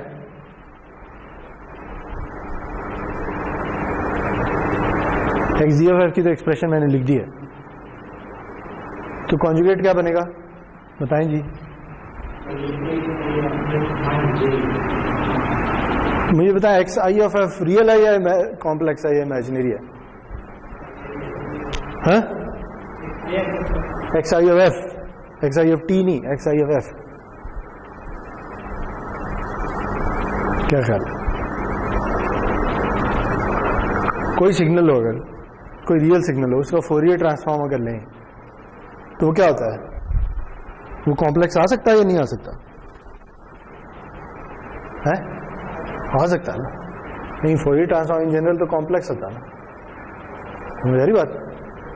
ये खुद तो दोनों रियल है, ये खुद रियल है, ये खुद रियल है, लेकिन इनके फोरियर ट्रांसफॉर्म जरूरी नहीं कि रियल हो, वो कॉम्प्लेक्स भी हो सकता है, ठीक है। तो इसलिए यहां पे क्या आएगा, यहां पे आएगा x I conjugate of F minus J x q conjugate of F, समझ आई। हाँ, अगर जे मल्टीप्लाई कर दिया जाए तो फिर इमेजिनरी हो जाएगा, जे के अलावा तो रियल है ना, ठीक है। जैसे देखें ना, यहां पे 1 + 2j लिखा था, तो 2 खुद से तो रियल ही है ना, जब जे से मल्टीप्लाई हुआ तो इमेजिनरी हो गया, ठीक है। समझ आ गई ये कॉन्जुगेट कैसे लिखा है मैंने, सही है। अब मल्टीप्लाई कर लें, जब मल्टीप्लाई करेंगे तो पहली टर्म क्या आएगी, x i of F into x I conjugate of F. ये क्या होता है,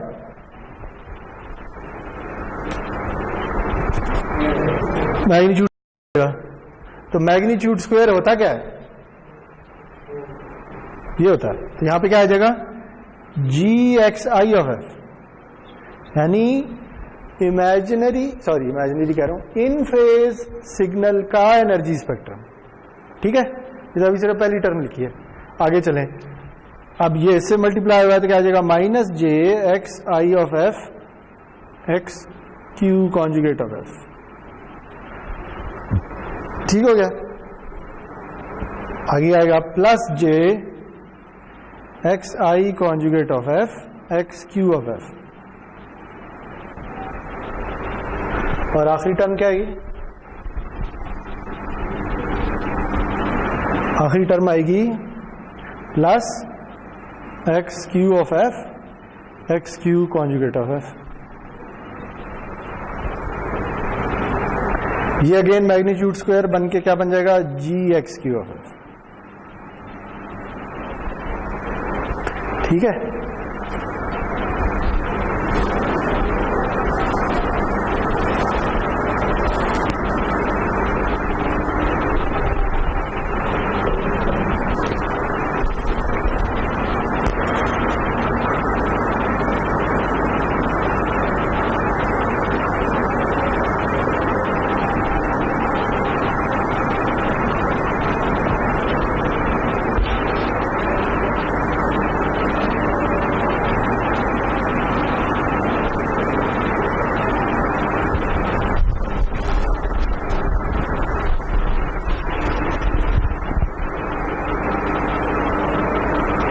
अच्छा, अब देखिए इधर क्या हो रहा है, ये दो टर्म्स तो समझ आ गई हैं। ठीक है, देखें ये जो भी टर्म है, ये जो भी टर्म है, ये उसका क्या है, क्या ख्याल है। देखिए यहां एक्स, यहां माइनस जा रहा है, यहां प्लस जा रहा है, यहां एक्स आई आ रहा है, यहां एक्स आई का कॉन्जुगेट आ रहा है, यहां एक्स क्यू आ रहा है, यहां वहां एक्स क्यू कॉन्जुगेट आ रहा है, यहां एक्स क्यू आ रहा है। ठीक है, तो क्या हो रहा है, एक नंबर दूसरे का कॉन्जुगेट है। ठीक है, अगर एक नंबर में उसका कॉन्जुगेट ऐड कर दिया जाए तो क्या बनता है, उसका रियल बनता है, याद है। ठीक है, लेकिन ये जे भी आ रहा है साथ, तो ये जो जे है ये क्या करेगा, जो इसका रियल है उसे इमेजिनरी बना देगा, जो इमेजिनरी है उसे रियल बना देगा। ऐसे ही जे करता होगा ना, याद है।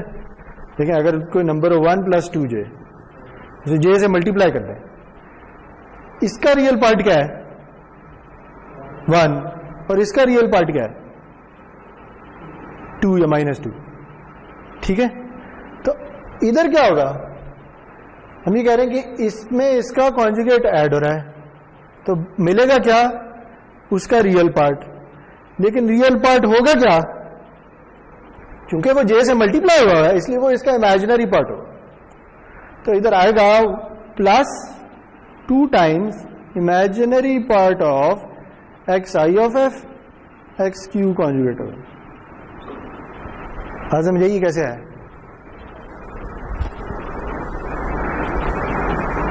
है ना, एक नंबर में उसका कॉन्जुगेट ऐड हो रहा है, ठीक,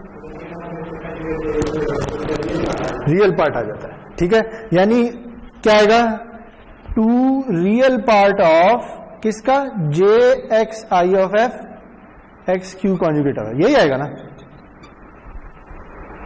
इस पूरे नंबर का रियल पार्ट वो यही बनता है। लेकिन ये जे भी तो आ रहा है ना, ये जे क्या करेगा, इसका जो रियल पार्ट है वो असल में इसका इमेजिनरी पार्ट होगा, तो वो ये आ जाएगा अगर मैं जे को निकाल दूं। बात समझ आई, दोनों एक ही चीज है।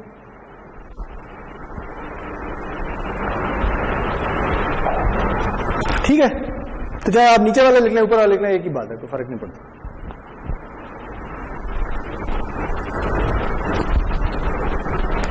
इधर बस फर्क ही होगा, इधर माइनस आ रहा होगा और ऊपर प्लस आ रहा होगा, बस ये फर्क होगा। चाहे आप नीचे वाली एक्सप्रेशन लिख लें ऊपर वाली एक्सप्रेशन लिख लें, दोनों में कोई फर्क नहीं है। ठीक है, तो ये हमें क्या पता चल गया है ये हमें इसकी भी एक्सप्रेशन पता चली जो हम निकालने जा रहे थे। ठीक है, तो अब हमें देखिए, अब हमें पिक्चर क्लियर हो गया। हमें एक जी भी पता है। अगर कोई बंदा हमें इन फेज और क्वाड्रेचर कंपोनेंट दे दे, ये मेरा इन फेज कंपोनेंट है, ये मेरा क्वाड्रेचर कंपोनेंट है, तो हम बाकी सारी चीजें निकाल सकते हैं। हम बैंड पास सिग्नल भी निकाल सकते हैं, उसका फोरियर ट्रांसफॉर्म भी निकाल सकते हैं, उसका एनर्जी स्पेक्ट्रम भी निकाल सकते हैं, हम बेस बैंड सिग्नल भी निकाल सकते हैं, उसका फोरियर ट्रांसफॉर्म भी निकाल सकते हैं और उसका एनर्जी स्पेक्ट्रम भी निकाल सकते हैं। ठीक हो गया? ओके, चलें जी, इसकी एक छोटी सी एग्जांपल कर लेते हैं, फिर आगे चलेंगे।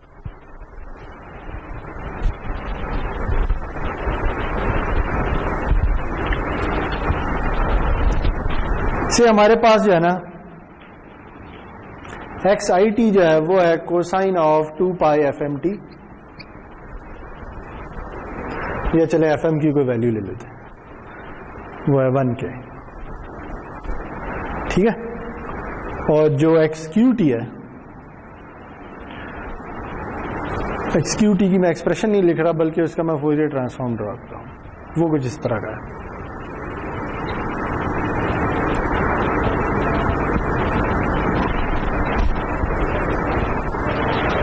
ठीक है,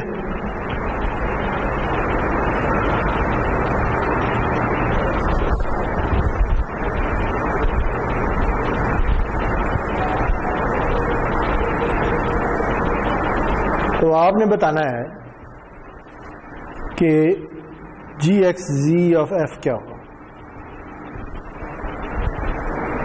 ठीक है जी,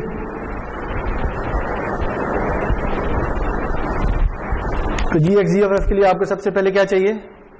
आपको चाहिए XQ ऑफ F पता है, इससे हम ये निकाल लेंगे, लेकिन हमें ये नहीं पता, ये निकालने की जरूरत है। तो क्या ख्याल है जी, XI ऑफ F क्या आएगा?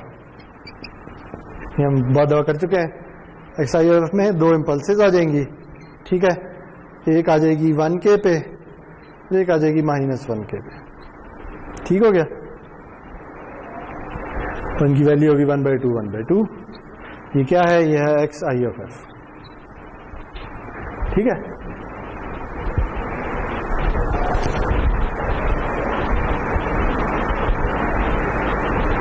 तो अब टोटल चीज क्या बनेगी फिर?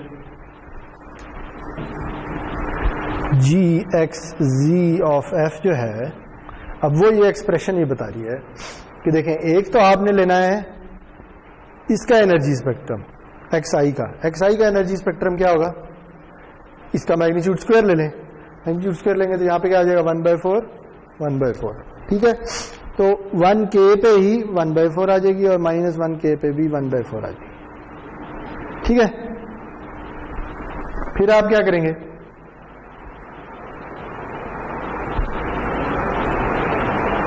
इसमें क्या ऐड होगा? इसमें ऐड होगा GXQ ऑफ F।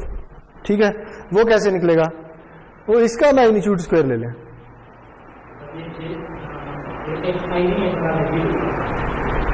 मैं इसी में, सॉरी, हाँ चलें, ठीक है, ये है। ठीक है, मैं सबको ऐड करना चाह रहा हूं, इस वजह से मैंने वो इकट्ठा लिख दिया, लेकिन ये है GXI ऑफ। ठीक है, GXQ ऑफ F क्या होगा? इसका मैग्नीट्यूड स्क्वायर ले लें। ठीक है, तो इसका मैग्नीट्यूड स्क्वायर क्या आएगा? डिपेंड करता है, से मैक्सिमम वैल्यू अगर 1 है तो जब स्क्वायर लेंगे तो ये कुछ इस तरह की चीज बनेगी। ठीक है, ये क्या वैल्यू होगी? -2K, और ये क्या वैल्यू होगी? 2K। ठीक है, और ये दोनों आपस में ऐड हो जाएंगे, तो वहां पे भी ऐड ही हो रहे हैं ना। सही है जी, जब ऐड होंगे तो टोटल चीज ये बन जाएगी।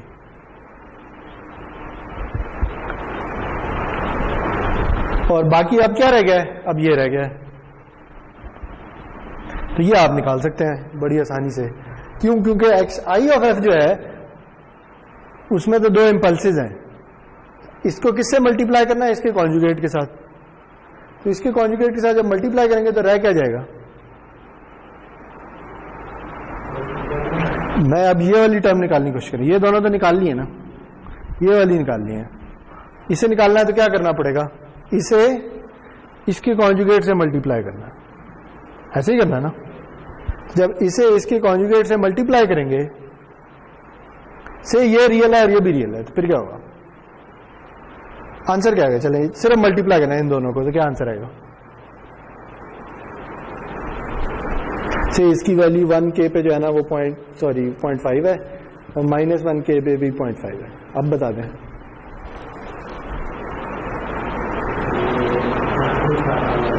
तो 1/4 आ जाएगा, ठीक है ना। जब दोनों को मल्टीप्लाई करेंगे तो यहाँ पे भी 1/4 1/0.25 एक ही बात है। क्यों? क्योंकि इसने ये बाकी हर जगह 0 है, तो इसने इस सारे को 0 कर देना।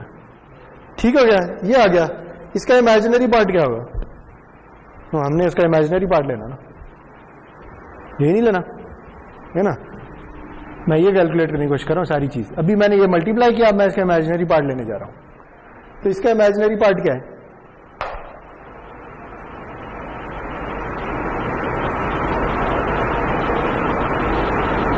बताएंगे। ये वैल्यू 1/4, ये 1/4, तो इमेजिनरी पार्ट क्या होगा? 0। ठीक है, इसका मतलब ये बीच वाली टर्म एग्जिस्ट नहीं करती। ठीक है जी। तो एक तो ये GXIFF आ गया, ये GXQFF आ गया, दोनों को ऐड करते हैं, खत्म बात। ठीक। तो टोटल जो निकलेगी चीज, यानी बेस बैंड सिग्नल का जो एनर्जी स्पेक्ट्रम है वो कुछ इसी तरह का नजर आएगा। ठीक है, ये इस तरह से दिखेगी होगी, लेकिन बीच में 2 इंपल्सेस खड़ी हुई होंगी। ओके, तो अब बताएं GXCFF क्या होगा?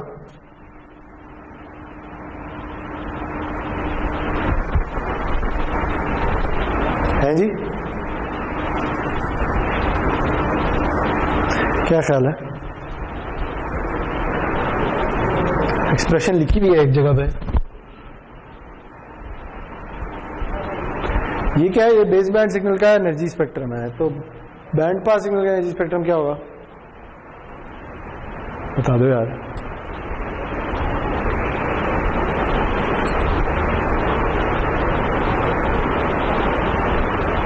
ये एक्सप्रेशन ये कहाँ लिखी है? ये लिखी है। जब हम इस सिग्नल को बैंड पास में कन्वर्ट करेंगे तो क्या होगा?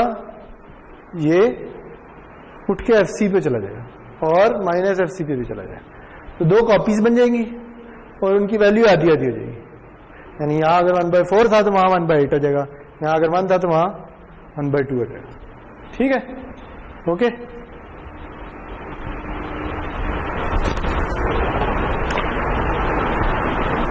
चलें जी, आगे चलें।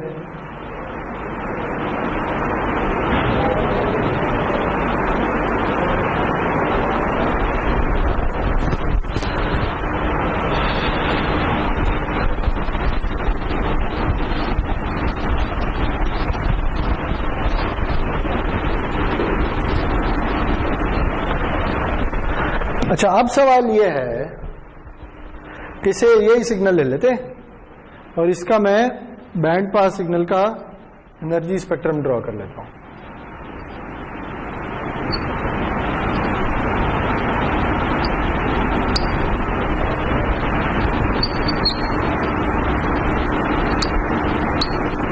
ठीक है, ये क्या है? ये है GXCFF। ओके, समझ आई? कैसा है? इसी से बना, इस वाले से उठ के 2 कॉपीज बन चली गई, एक FC पे एक -FC पे। अब सवाल ये है जी कि इस सिग्नल की बैंडविड्थ क्या होगी? ठीक है, आपको याद होगा ना, हमने सिग्नल की बैंडविड्थ डिफाइन की थी 2 तरीकों से, याद है? एक थी XdB रिलेटिव बैंडविड्थ और एक थी P% इंटीग्रल बैंडविड्थ, याद है?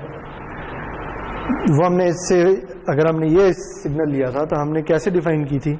अगर हमें से फॉर एग्जांपल चाहिए 3 dB रिलेटिव बैंडविड्थ, तो हम ये कहते थे कि जो भी मैक्सिमम है उससे अगर 3 dB रिलेटिव बैंडविड्थ निकालनी है तो 3 dB नीचे चले जाओ।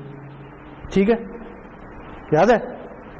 तो वो वाली फ्रीक्वेंसी के जिस पे एनर्जी 3 dB से कम रहती है, वो वाली बैंडविड्थ 3 dB बैंडविड्थ होगी, याद है? ठीक है, तो अगर से ये 1 है, ये 1/4 है, 3 dB 1/2 होता है, ठीक है। तो से इस जगह पे आके ना, मैं ऐसी एग्जांपल है, यहाँ पे आके वैल्यू 0.5 हो जाती है, तो इसकी जो 3 dB रिलेटिव बैंडविड्थ होगी वो इतनी सी होगी, ये याद है। बिल्कुल इसी तरह बैंड पास सिग्नल की भी डिफाइन करते हैं। बैंड पास सिग्नल में क्या करते हैं, क्योंकि ये सिमेट्रिक है दोनों तरफ, तो चाहिए मैक्सिमम वैल्यू ले लेंगे, वो ले लें, एक ही बात है। तो अगर मैं इस मैक्सिमम वैल्यू से शुरू करता हूं तो मैं 3 dB नीचे जाऊंगा, तो उससे इधर आ जाता हूं, तो मुझे पता चलेगा ये जो बैंडविड्थ है ना, ये 3 dB रिलेटिव बैंड, ठीक है। अगर 40 dB रिलेटिव बैंडविड्थ चाहिए तो मैं इधर से चलूंगा और जहां पे जाके 40 dB हो जाएगी, से इस पॉइंट पे जाके 40 dB आ जाता है। ये अगर 0 है और ये -40 है, तो ये वाली जो बैंडविड्थ होगी इधर से लेकर इधर तक, फॉर एग्जाम्पल ये वाली जो बैंडविड्थ है ये 40 dB रिलेटिव बैंडविड्थ होगी, ठीक है जी, ओके।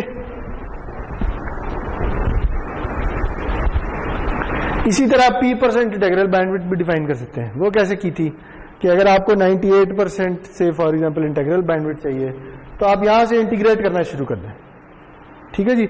अगर इसकी total energy for example 100 joules है तो इंटीग्रेट करना शुरू कर दें, जहां जाके 98 जूल्स आ जाएगी तो उस बैंडविड्थ को हम 98% इंटीग्रल बैंडविड्थ कहें। तो कहने का मकसद यह है कि जो बैंडविड्थ की डेफिनेशन बेस बैंड सिग्नल के लिए डिफाइन की थी, बैंड पास के लिए भी वही डेफिनेशन, ठीक है।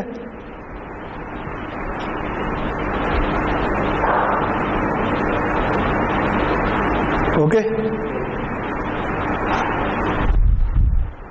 लेकिन अगर आप वन साइडेड बैंडविड्थ की बात करें, अगर आप वन साइडेड बैंडविड्थ की बात करें तो फिर बेस बैंड सिग्नल की बैंडविड्थ तो उसके मुकाबले में आधी है।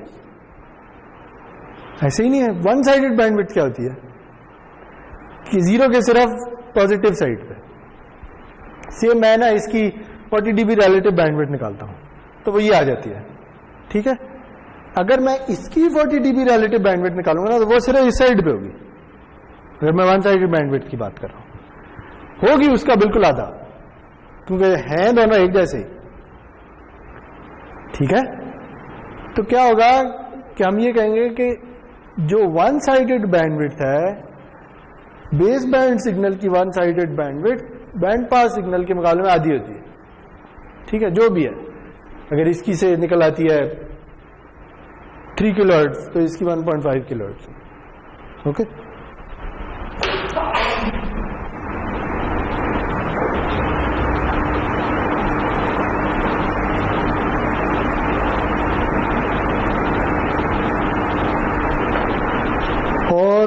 और क्या है, अच्छा ये जो हमने कहा है कि ये 1/2 का फैक्टर किस लिए आ रहा होता है, इसलिए आ रहा होता है ताकि जो बेस बैंड सिग्नल है उसकी एनर्जी और जो पास बैंड या बैंड पास सिग्नल है उसकी एनर्जी सेम हो, ठीक है। तो यही जो चीज है ये पावर सिग्नल्स के लिए भी ट्रू होल्ड करती है, यानी P(x(z) जो है वो इक्वल होगा P(x(c) के। अगर आपका कोई base band signal energy signal नहीं है बल्कि पावर सिग्नल है, ठीक है, यानी ये जो सिग्नल है ये एनर्जी की बजाय अगर पावर सिग्नल हो जाए तो प्रोसेस यही रहेगा, सारा का सारा इसी तरह होगा, लेकिन हम फिर एनर्जी की बात नहीं करेंगे बल्कि पावर की बात करेंगे। तो ये जो 1/2 का फैक्टर है यहां पे फिर G नहीं आ रहा होगा बल्कि S आ रहा होगा, तो सारी चीजें वही रहेंगी। यहां पे G की जगह S आ जाएगा और आप ये कहेंगे कि जो बैंड पास सिग्नल जो बेस बैंड सिग्नल की पावर थी वही बैंड पास सिग्नल की पावर है, ठीक है। चले जी, तो ये छोटी छोटी चीजें थी जो हमने करनी थी। अब एक टॉपिक रह गया है और उसके बाद हमारी ये बेस बैंड बैंड पास वाली डिस्कशन खत्म हो जाएगी। वो टॉपिक हम आज खत्म तो नहीं कर सकते लेकिन कम से कम स्टार्ट कर देते हैं।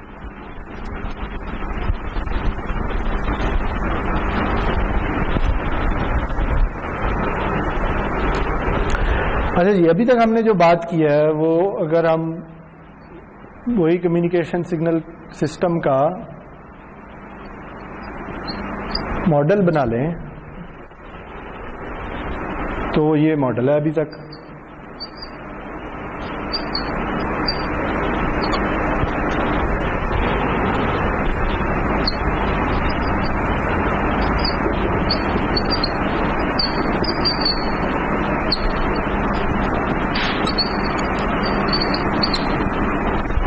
याद है? अच्छा, और हमने ये कहा था कि इसका एक सिंप्लीफाइड मॉडल भी हमने बनाया था, याद है जी? वो क्या था?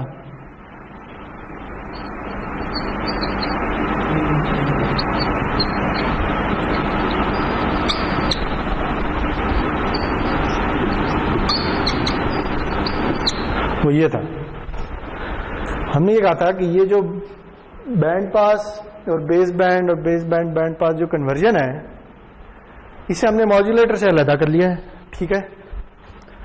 और ये वाला जो प्रोसेस है, ये वाला प्रोसेस इसका इन्वर्स है।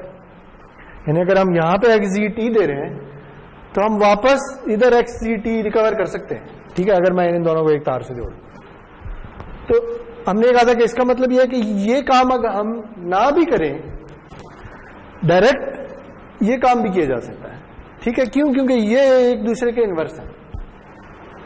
सही, ये बात याद है?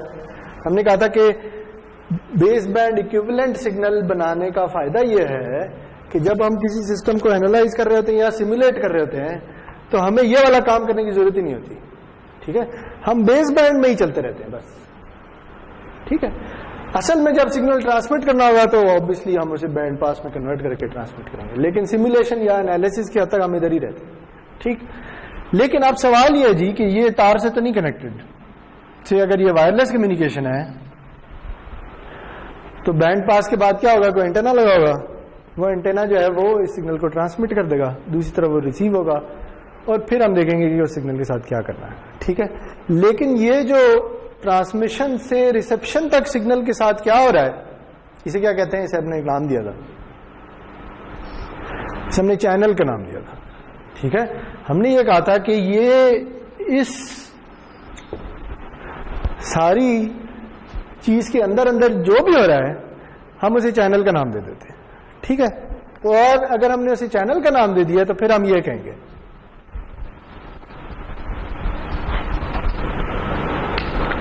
कि ये सिग्नल एक चैनल में से गुजरा है और फिर रिसीव हो गया, ठीक है?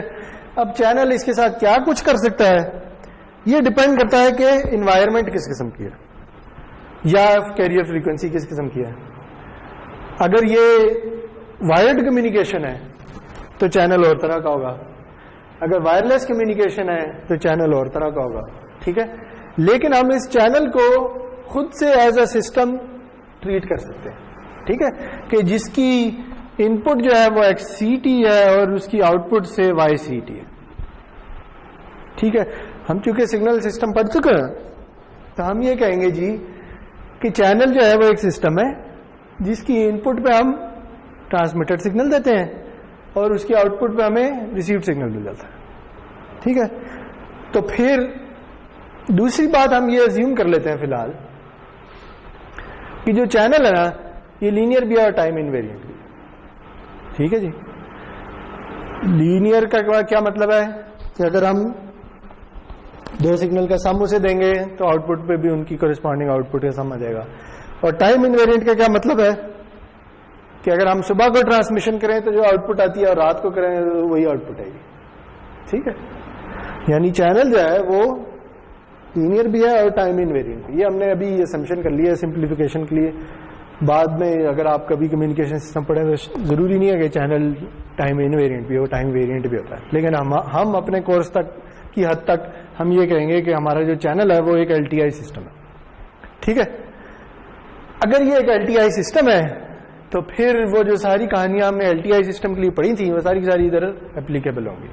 मसलन जो आउटपुट है वो इनपुट से कैसे रिलेटेड होगी,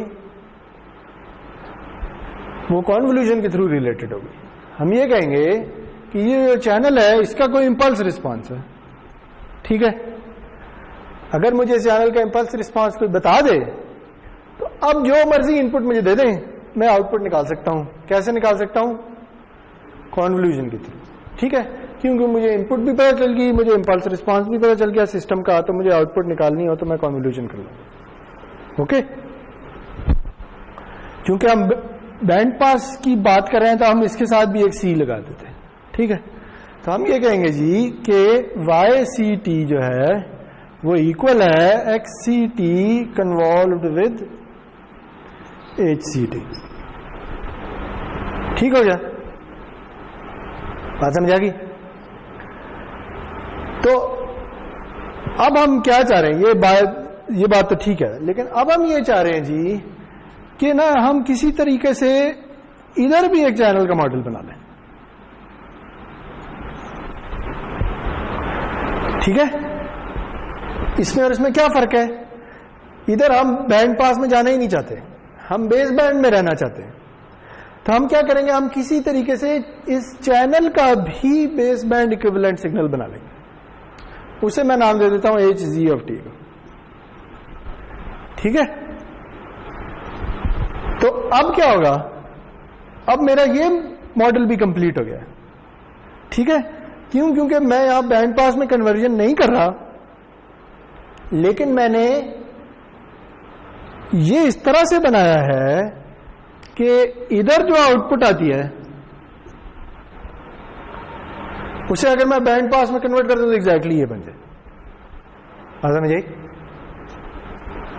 ठीक है, यानी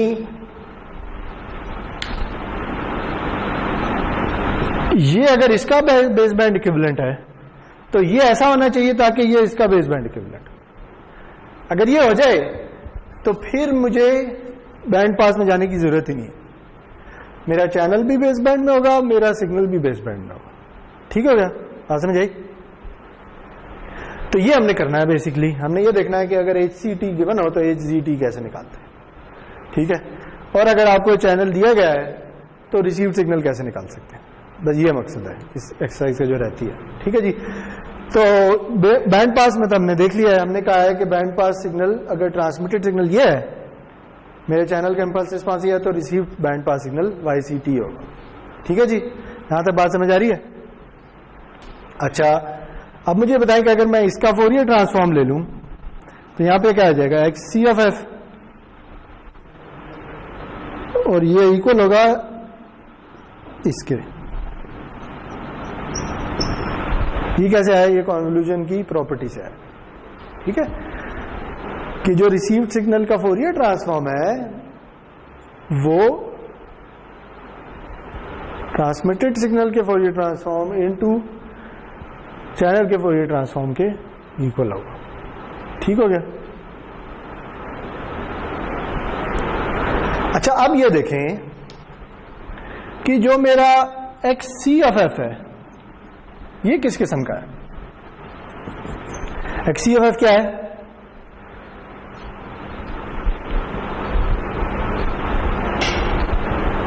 एक्स सी ऑफ एफ क्या है? किसका फोरियर ट्रांसफॉर्म है? पास बैंड सिग्नल का फोरियर ट्रांसफॉर्म है, ठीक है। तो ये किस तरह का दिखता है? हमें पता है ये पास बैंड है, तो इसका मतलब है कि ये किसी एफ सी पे होगा, और ये नहीं हो सकता कि ये एफ सी से जीरो तक जा रहा हो, ये जीरो से पहले पहले खत्म हो जाएगा। बैंड पास सिग्नल की डेफिनेशन यही है, याद है? बैंड पास सिग्नल वो होता है कि जो जीरो के अराउंड सेंटर्ड ना हो बल्कि किसी नॉन जीरो फ्रीक्वेंसी के अराउंड सेंटर्ड हो। तो इसका मतलब यह कि इसने जीरो से पहले पहले कहीं पे खत्म हो जाना है, ठीक। और नेगेटिव साइड पे भी कुछ इसी तरह की चीज है, सही है? ओके। अच्छा, लेकिन जो मेरा चैनल है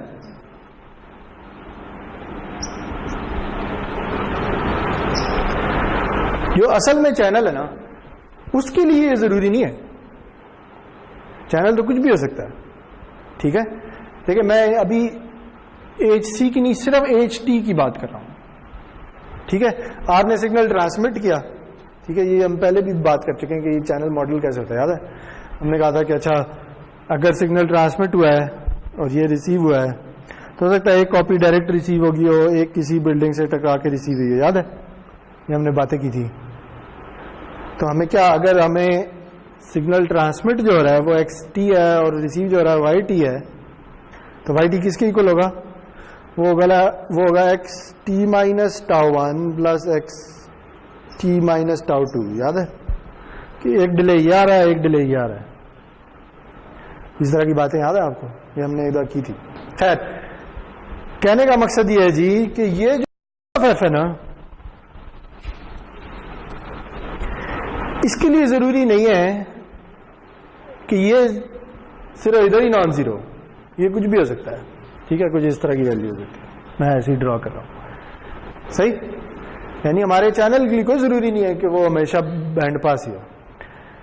लेकिन देखें होना क्या है, इन दोनों ने मल्टीप्लाई होना है। जब मल्टीप्लाई होना है तो क्या ये मैटर करता है कि इस जगह पे इस चैनल की वैल्यू क्या है? नहीं मैटर करता। क्यों? क्योंकि इसने तो जीरो है, इसने इसे जीरो कर देना है। ठीक है, तो अगर चैनल इस किस्म का है या चैनल इस किस्म का है, ये वाला चैनल और ये वाला चैनल दोनों इक्वल है मेरे सिस्टम के लिए। क्यों? क्योंकि यहां पे जो वैल्यू डिफर कर रही है वो मैटर ही नहीं करती, क्योंकि ये जीरो है। बात समझ आई? यानी चैनल चाहे हर फ्रीक्वेंसी के लिए डिफाइन हो, और होता भी है, लेकिन मेरे लिए जो चीज चैनल में से मैटर करती है वो है कि जहां पे मैं नॉन जीरो हूं। ठीक है, तो इसका मतलब ये जी कि अगर मैं ये कहने की बजाय अगर मैं ये कह दूं कि मेरा चैनल ये है,